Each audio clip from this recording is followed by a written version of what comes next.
My name is Nancy Wallace, and I've been a Chapel Hiller for about 16 years. I grew up in East Texas.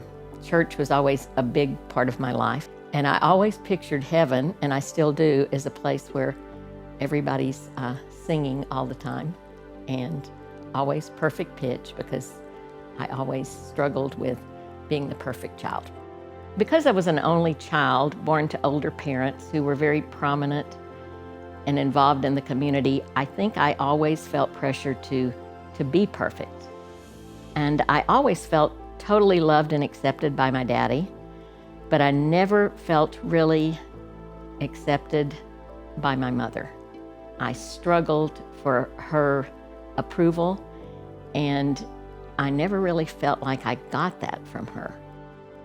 During college, I met the man who would later become my husband.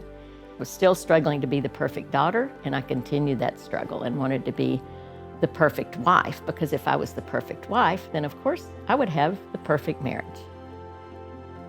My children were 4 and 7.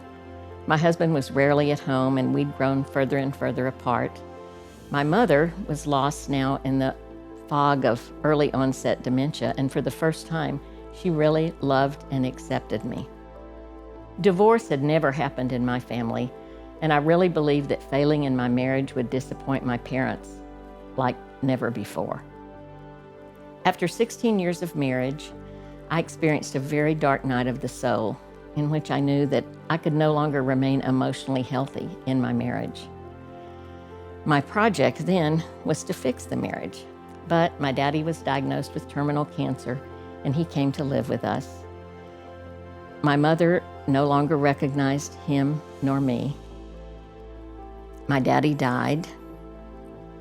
My marriage ended, and I really didn't know who I was. I had no identity.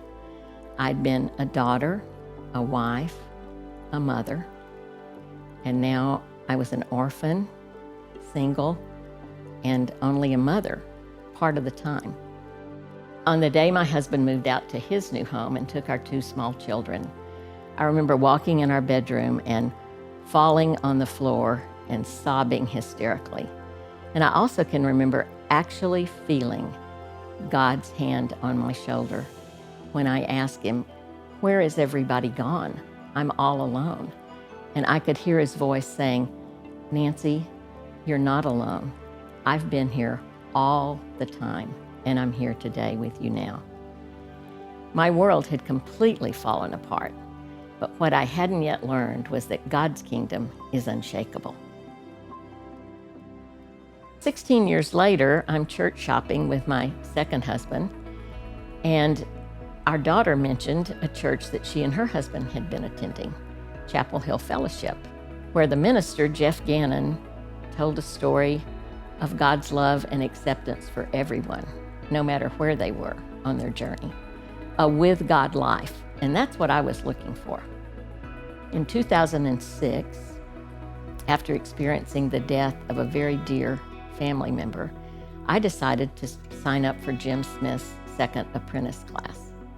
It was during that class that I learned that my identity was in Christ, not in me, not in my accomplishments, not in what my parents thought about me or my husband thought about me. My identity was in Christ. I learned that I am Nancy, in whom God dwells and delights, and that he calls me beloved. I'm the daughter of a heavenly king, regardless of the labels that other people might give me.